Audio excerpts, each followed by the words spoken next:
ఒక వ్యక్తి పుట్టిన టైం డేట్ ఆధారంగా ఆ వ్యక్తి యొక్క ఫ్యూచర్ ఎలా ఉంటుంది, ఇప్పుడు అతను ఎలా ఉన్నాడు, అతని బిహేవియర్ ఎలా ఉంటుంది, ఇప్పుడు ఎలాంటి సమస్యలు ఎదుర్కొంటున్నాడు అండ్ అలాగే ఫ్యూచర్ లో ఎలాంటి సమస్యలు ఎదుర్కోబోతున్నాడు, వీటన్నింటి నుండి బయటపడడానికి ఆ వ్యక్తి ఏం చేయాలి, భవిష్యత్తులో అతను ఎలా సక్సెస్ అవుతాడు, ఎప్పుడు సక్సెస్ అవుతాడు, అతనికి పెళ్లి ఎప్పుడు అవుతుంది, ఎలా అవుతుంది అండ్ అలాగే అతని జీవితంలో టర్నింగ్ పాయింట్స్ ఏమైనా ఉన్నాయా, అతను అనుకున్నది సాధిస్తాడా, ఇలా ఒక వ్యక్తి యొక్క ఫ్యూచర్ గురించి చెప్పడాన్ని జ్యోతిష్యం అని అంటారు. సింపుల్ గా చెప్పాలి అంటే జ్యోతిష్య శాస్త్రం ఆధారంగా ఒక వ్యక్తి యొక్క ఫ్యూచర్ ఎలా ఉండబోతుందో అని చెప్పడమే జ్యోతిష్యం. మరి వేరే వాళ్ళు ఎలా మన భవిష్యత్తును అంచనా వేసి అంత కరెక్ట్ గా చెప్తారు, వాళ్ళు చెప్పినవన్నీ జరుగుతాయా, అసలు ఈ జ్యోతిష్య శాస్త్రం ఎలా పుట్టింది, వీళ్ళు చెప్పినట్టుగానే అంటే ఎవరైతే పండితులు చెప్పినట్టుగానే అవన్నీ నిజంగా జరుగుతాయా, అసలు ఈ విధానం ఎలా పనిచేస్తుంది అండ్ అలాగే మనం జాతకం చెప్పించుకునేటప్పుడు పూజారులు మన రాశులు గాని మన జన్మనామం మన పుట్టిన టైం అడుగుతారు. ఈ రాశులు నక్షత్రాలు నిజంగా ఉంటాయా, అసలు ఈ ప్రాసెస్ నంతా ఎలా కనిపెట్టారు, అండ్ జ్యోతిష్యం ఇస్ ఈక్వల్స్ టు సైన్స్ అన్న విషయం మీకు తెలుసా, అసలు జ్యోతిష్యాన్ని నమ్మచ్చా లేదా, ఇలాంటి విషయాలన్నింటినీ వీడియోలో చాలా క్లియర్ గా లాస్ట్ వరకు చూస్తే మీకే అర్థమవుతుంది. మీరు జ్యోతిష్యం అంటే ఒకటి అనుకొని కూర్చున్నారు, ఒకవేళ మీరు గనక ఈ వీడియోని కంప్లీట్ గా చూస్తే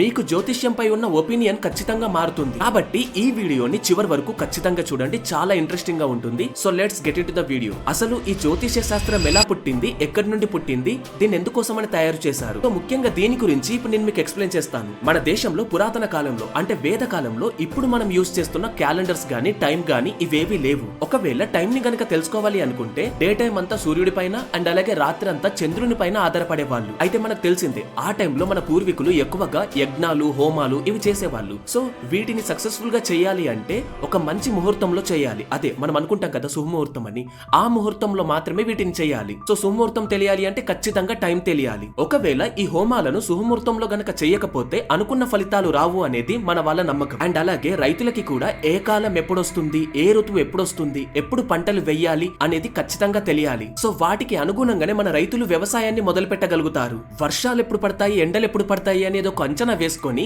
వాటికి తగ్గట్టుగానే పంటల నుండి దిగుబడి తీసుకుంటారు. ఒకవేళ ఈ ఋతువులు ఎప్పుడొస్తాయి, సీజన్ ఎప్పుడొస్తుంది అని ఖచ్చితంగా అంచనా వేయకుండా పంటలు వేస్తే వర్షాలు పడే టైంలో కాకుండా ఈ పంటలు వేసిన టైంలో పడితే ఖచ్చితంగా మన రైతులు నష్టపోతారు. సో ఇలాంటివన్నీ అనుకున్నట్టుగా జరగాలి అంటే ఖచ్చితంగా మన పూర్వీకులు టైం ని అంచనా వేయాలి. అండ్ అలాగే మన పూర్వీకులు కూడా ఆ టైంలో ఇదే పని చేశారు. ఆ రోజుల్లో టైం ని గనక చూసుకోవాలి అనుకుంటే సూర్యచంద్రుల పైన ఆధారపడే వాళ్ళు అని ఇందాక చెప్పాను కదా. సో అదే విధానాన్ని మన పండితులు కొన్ని వందల సంవత్సరాల నుండి అబ్జర్వ్ చేస్తూ వచ్చారు. అలా అబ్జర్వ్ చేసిన తర్వాత వాళ్ళంటూ ఒక అంచనాకి వచ్చారు. సో దీని ప్రకారం చంద్రుడు మన భూమి చుట్టూ తిరగడానికి సుమారు 27 నుండి 28 రోజుల టైం పడుతుంది అని మన వాళ్ళు అంచనా వేయగలిగారు. దీన్ని ఒక నెలలాగా కన్సిడర్ చేశారు. అండ్ అలాగే సూర్యుడు మన భూమి చుట్టూ ఒక రౌండ్ తిరగడానికి దాదాపు 360 రోజులు పడుతుంది అని మన వాళ్ళు అప్పుడే కనిపెట్టారు. ఇక్కడ మీకు ఒక డౌట్ రావచ్చు, సూర్యుడు భూమి చుట్టూ తిరగడం ఏంటి, భూమి సూర్యుని చుట్టూ తిరగాలి కదా అని. ఇప్పుడు మనం భూమి సూర్యుని చుట్టూ తిరుగుతుంది అని అనుకుంటున్నాం, కానీ మన పూర్వీకులు భూమి చుట్టే సూర్యుడు తిరుగుతాడు అని అనుకునే వాళ్ళు. ఓన్లీ మన వాళ్ళే కాదు, ప్రపంచం అంతా కూడా అప్పుడు అలానే అనుకుంది. ఇక మనం టాపిక్ లోకి గనక వస్తే, ఇలా ఒక రౌండ్ కంప్లీట్ చేయడానికి 360 డేస్ పడుతుంది. దాన్నే ఒక సంవత్సరం లాగా మన వాళ్ళు కన్సిడర్ చేశారు. ఇది జస్ట్ నేను చెప్తున్న మాట కాదు, దీనికి కొన్ని ప్రూఫ్స్ కూడా ఉన్నాయి. ఋగ్వేదంలోని 1వ మండలం 164వ సూక్తంలో టైం గురించి, ఋతువుల గురించి అండ్ అలాగే సూర్యుడి గమనం గురించి చాలా క్లియర్ గా చెప్పబడింది. సో నాకు సాంస్క్రిట్ చదవడం అంత కరెక్ట్ గా రాదు, చదవగలుగుతాను, కాకపోతే తప్పులుంటాయి.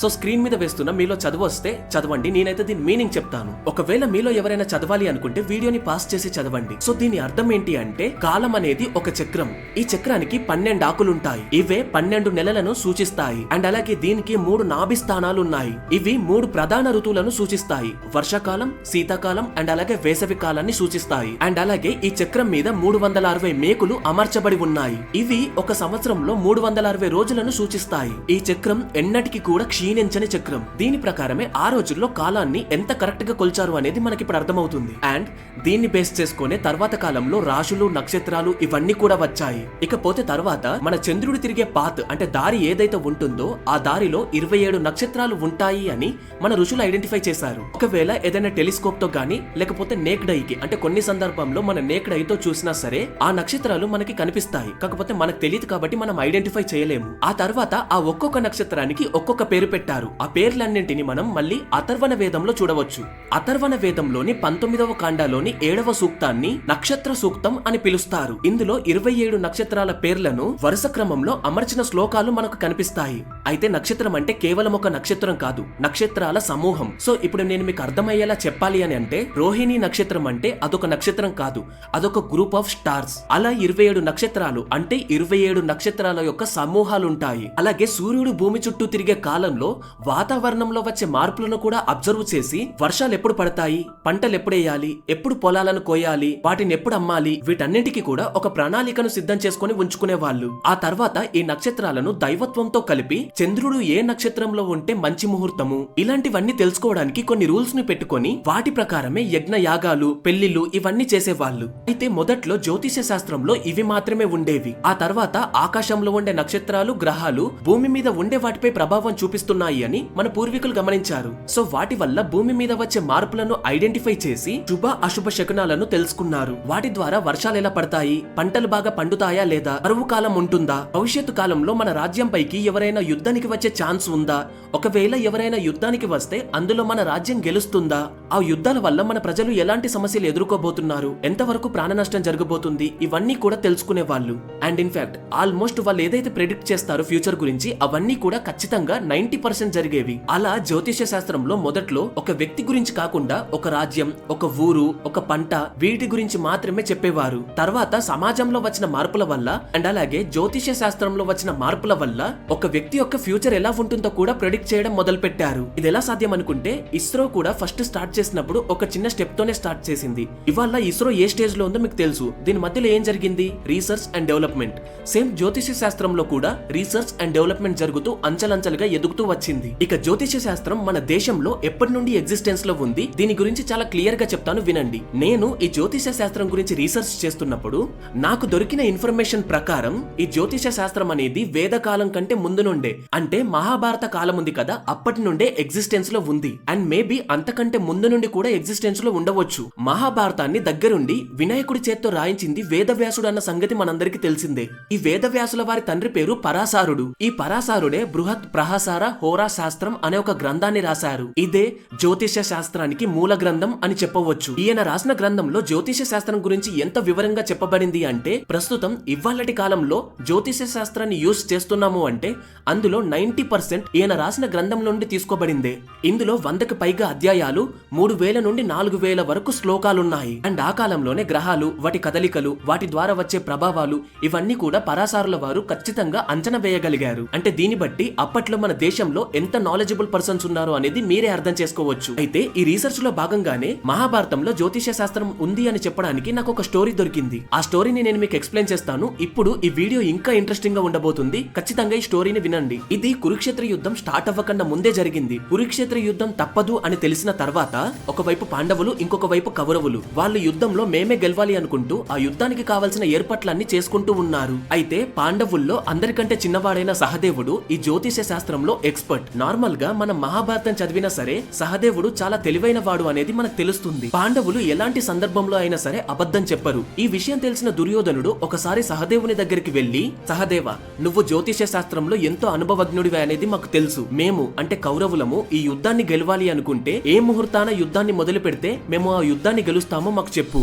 అది విన్న సహదేవుడు, యుద్ధంలో పాండవులనే చంపుతాడు అని తెలిసినా కూడా నమ్మకంతో వచ్చిన వాళ్ళకి తప్పు చెప్పకూడదు అని, రాబోయే అమావాస్య రోజు యుద్ధాన్ని మొదలు పెడితే ఖచ్చితంగా కౌరవులు గెలుస్తారు అని చెప్పి పంపించాడు. అయితే ఈ విషయం మన మాస్టర్ మైండ్ అయిన కృష్ణునికి తెలిసింది. ఒకవేళ ఈ టైంకి యుద్ధం స్టార్ట్ చేస్తే కౌరవులు గెలుస్తారు, కౌరవులు గెలిస్తే అధర్మం గెలుస్తుంది, ఈ భూమి మీద ధర్మం నిలబడదు అని కృష్ణుడు భావించి ఒక రోజు ముందుగానే అమావాస్య వచ్చేలా చేశాడు. సో దీని వల్ల అసలైన అమావాస్య రోజు కాకుండా కౌరవులు ఒక రోజు ముందే యుద్ధాన్ని మొదలు పెట్టారు. అండ్ అలాగే ఆబ్వియస్లీ యుద్ధంలో ఓడిపోయారు. మహాభారతంలో జరిగిన ఈ సంఘటనను వింటేనే ఆ కాలంలో కూడా జ్యోతిష శాస్త్రం ఎంత ట్రస్టీగా అండ్ ఎంత కరెక్ట్ గా ఉండేదో మనకి ఇప్పుడు అర్థమవుతుంది. అండ్ ఈవెన్ సహదేవుడి ఫ్యూచర్ ని ప్రెడిక్ట్ చేయగలడు అని ఇంకొక ఎగ్జాంపుల్ కూడా ఉంది. లాగ్ చేయకుండా సింపుల్ గా చెప్తాను. పాండురాజు మాద్రీదేవితో కలిసినప్పుడు ఏదో జరగబోతుంది అని సహదేవుడు గమనిస్తాడు. అప్పటికే తన సిక్స్త్ సెన్స్ ఏదో చెప్తుంది. కాకపోతే ఆ టైంలో అతను చాలా చిన్నవాడు. సో అదైన తర్వాత శాపం కారణంగా అనుకున్నట్టుగానే పాండురాజు చనిపోతాడు. సో ఇది మనకు తెలిసిందే. అయితే మహాభారత కాలం నుండి మన దేశంలో ఈ జ్యోతిష శాస్త్రం అనేది ఉనికిలో ఉన్నా సరే మన చరిత్రకారులు మాత్రం వరాహ మిహిరుడు రాసిన బృహత్ సంహిత, బృహత్ జాతక, పంచాంగ సిద్ధాంతిక అనే గ్రంథాలను ఇప్పటికీ కూడా డాక్యుమెంటెడ్ ప్రూఫ్స్ గా కన్సిడర్ చేస్తారు. అయితే ఈ వరాహ మిహిరుడు ఎవరైతే ఉన్నారో ఈయన 6th సెంచరీకి చెందిన ఆయన. ఉజ్జయిన్ లో పుట్టిన ఇతను రాజ విక్రమాదిత్యుని ఆస్థానంలో ఉన్న నవరత్నాల్లో ఒక్కడు. ఇతను ఏదైనా సరే సరైన ఆధారం లేకపోతే నమ్మడు. అయితే అప్పట్లో సూర్యగ్రహణం అంటే సూర్యుణ్ణి రాహు మింగుతాడు అని అనుకునేవాళ్ళు. కానీ వరాహ మిహిరుడు మాత్రమే దానికి ఒక రీజన్ చెప్పాడు. అండ్ అదే కరెక్ట్ కూడా. అదేంటి అంటే సూర్యగ్రహణం అంటే సూర్యుని రాహు మింగడం కాదు, సూర్యునికి అండ్ అలాగే భూమికి మధ్యలో చంద్రుడు రావడం వల్ల ఈ సూర్యగ్రహణం వస్తుంది అని ఆయన చెప్పారు. నిజానికి వేదకాలం తర్వాత నుండే ఈ రాసులనేవి ఎగ్జిస్టెన్స్ లోకి వచ్చాయి. వరాహ మిహిరుడు తన గ్రంథంలో రాసుల గురించి కూడా చాలా క్లియర్ గా చెప్పాడు. ఆయన క్లియర్ గా ఎక్స్ప్లెయిన్ చేసినప్పుడే వాటి గురించి అందరికీ అర్థమైంది. అతని ప్రకారం సూర్యుడు తిరిగే మార్గాన్ని 360 డిగ్రీస్ గా మనం కన్సిడర్ చేస్తే ఒక సంవత్సరంలో 12 నెలలుంటాయి. కాబట్టి ఆ సర్కిల్ ని 12 పార్ట్స్ గా విభజించారు. సో దీని ప్రకారం ఒక్కొక్క భాగంలో అంటే ఒక్కొక్క పార్ట్ లో 30 డిగ్రీస్ ఉంటుంది. అంటే 30 × 12 అంటే 360 డిగ్రీస్ కదా. సో ఒక్కొక్క భాగం 30 డిగ్రీస్ ఉంటుంది. అండ్ అలాగే ఈ 12 నెలలను 12 రాశుల్లాగా భావించారు. అండ్ ఒక్కొక్క భాగంలో ఉండే నక్షత్ర సమూహం యొక్క ఆకారాన్ని బట్టి ఆ రాశికి పేరు పెట్టారు. ఫర్ ఎగ్జాంపుల్ సింహరాశికి ఆ పేరు ఎందుకు పెట్టారు అంటే ఈ నక్షత్ర సమూహం ఏదైతే ఉందో ఒక పడుకున్న సింహం లాగా కనిపిస్తుంది. అందుకే ఈ రాశి యొక్క సమూహానికి సింహరాశి అని పేరు పెట్టారు. వృశ్చిక రాశిలో ఉండే నక్షత్రం యొక్క సమూహం చూడడానికి ఒక తేలులాగుంటుంది. అందుకే ఈ రాశికి వృశ్చికం అని పేరు పెట్టారు. వృశ్చికం అంటే తెలుసు కదా, తేలాకారంలో ఉంటుంది కాబట్టి ఈ పేరు పెట్టారు. ఇలా నక్షత్ర సమూహానికి ఉన్న రూపాన్ని బట్టి ఆ నక్షత్రానికి ఒక్కొక్క పేరు పెట్టారు. అయితే అప్పటికే నక్షత్ర సమూహంలో 27 నక్షత్రాలు ఉన్నాయని చెప్పుకున్నాం కదా. వాటిని రాసులతో కలిపి ఫ్యూచర్ ప్రెడిక్షన్స్ చెప్పే విధానాన్ని ఎక్స్ప్లెయిన్ చేశారు. నిజానికి వరాహమిహిరుడు కొత్తగా ఏం రాయలేదు. పరసారుడు రాసిన గ్రంథంలో ఉన్న వాటినే చాలా క్లియర్ గా అందరికీ అర్థమయ్యేలా ఎక్స్ప్లెయిన్ చేశాడు. సో పరసారుడు ఏవైతే రాశాడో వాటిని వరాహమిహిరుడు చాలా థియరిటికల్ గా అండ్ అలాగే మ్యాథమెటికల్ గా వాటన్నిటిని ప్రెడిక్ట్ చేసి ఒక ప్లేస్ లో పెట్టి ఒక గ్రంథం లాగా రాసి ప్రస్తుతం మనం ఉపయోగించుకునేలా ఫ్యూచర్ ని కూడా ప్రెడిక్ట్ చేసి చాలా ఈజీగా రాసి పెట్టారు. సో ఆయన చేసిన సేవ వల్లే, ఆయన ఆ రోజు తీసుకున్న స్టెప్ వల్లే ఈ రోజు మనకు ఈ పంచాంగం అండ్ అలాగే జ్యోతిష్యం అనేది చాలా ఈజీగా అర్థమవుతుంది. అయితే మీకు ఇక్కడ ఒకటి చెప్పాలా, ఈ వీడియో జస్ట్ జ్యోతిష్య శాస్త్రం గురించి చెప్పే ఒక చిన్న టీజర్ మాత్రమే. అసలైన సినిమా ఇంకా స్టార్ట్ అవ్వలేదు. ఒకవేళ మీరు గనక ఈ వీడియోకి 2000 లైక్స్ ఇస్తే అండ్ అలాగే ఒక 200 కామెంట్స్ గనక ఇస్తే జ్యోతిష్యానికి సంబంధించిన అసలైన సినిమా, దాంట్లో ఉండే శాస్త్రం అండ్ అలాగే వాటన్నింటినీ సైంటిఫికల్ గా కూడా మీకు ఎక్స్ప్లెయిన్ చేస్తాను. నిజానికి నాకు రీసెర్చ్ చేస్తున్నప్పుడే తెలిసింది కొంతమంది జ్యోతిష్యం గురించి. ఇన్ఫాక్ట్ నేను కూడా కొన్ని సందర్భాల్లో జ్యోతిష్యం గురించి చాలా తప్పుగా భావించాను. కానీ ఈ రీసెర్చ్ చేస్తున్నప్పుడే తెలిసింది అసలు జ్యోతిష్యం అంటే ఏంటి, దీని వెనుక ఇంత సైన్స్ ఉందా అని. సో ఈ వీడియో మీకు ఎలా అనిపించిందో ఖచ్చితంగా ఏదో ఒకటి మీకు నచ్చింది కామెంట్ చేయండి. సో దాని వల్ల నాకు కూడా రీచ్ వస్తుంది. పార్ట్ 2 చేయాలి అన్న కాన్ఫిడెన్స్ కూడా పెరుగుతుంది. అయితే పార్ట్ 2 చేస్తాను అని చెప్పాను కదా, అందులో పిల్లలు పుట్టినప్పుడు వాళ్ళ యొక్క రాశులు నక్షత్రాల ఆధారంగా వాళ్ళకు పేర్లు ఎలా పెడతారు అండ్ అలాగే అలానే ఎందుకు పెడతారు, ముఖ్యంగా పెళ్లి చేసేటప్పుడు వధూవరుల జాతకాలు ఎందుకు కలవాలి, ఇన్ఫాక్ట్ అసలు జాతకాలు ఎందుకు చూస్తారు, వాటి వెనక ఉన్న సైన్స్ ఏంటి, ఎక్కడో అంతరిక్షంలో ఉన్న గ్రహాలు నక్షత్రాలు నిజంగా మన జీవితంపై అంత ప్రభావం చూపిస్తాయా, అండ్ ఇన్ఫాక్ట్ మన అరచేతిన ఉన్న రేఖలను చూసి కూడా జ్యోతిష్యం చెప్తున్నారు. అండ్ ఇంకొంతమంది అయితే చిలక జ్యోతిష్యం కూడా చెప్తున్నారు. అసలు ఇవన్నీ నిజమా ఫేకా? సో వీటి గురించి చెప్తే నేను ఇంట్రెస్టింగ్ గా ఉంది కదా, ఇవన్నీ నెక్స్ట్ వీడియోలో కవర్ చేస్తాను. బట్ ఖచ్చితంగా మీరు నా వీడియోకి మీకు తోచిన కామెంట్ చేయండి, వీడియోని లైక్ చేయండి. సో ఇది గైస్ వాళ్ళ వీడియో. మీకు గనుక మా వీడియో నచ్చినట్టయితే please do subscribe to the channel. ఒకవేళ మీకు మా రీసెర్చ్ నచ్చినట్టయితే ఈ వీడియోని మీ ఫ్రెండ్స్ కి షేర్ చేయండి. మీకు కూడా జ్యోతిష్యం గురించి ఏదైనా డౌట్స్ ఉంటే, ఇప్పటిదాకా వీడియోలో చెప్పిన దానిపైన ఏదైనా డౌట్స్ ఉంటే కింద కామెంట్ చేయండి. నెక్స్ట్ వీడియోలో కవర్ చేస్తాను. Thanks for watching.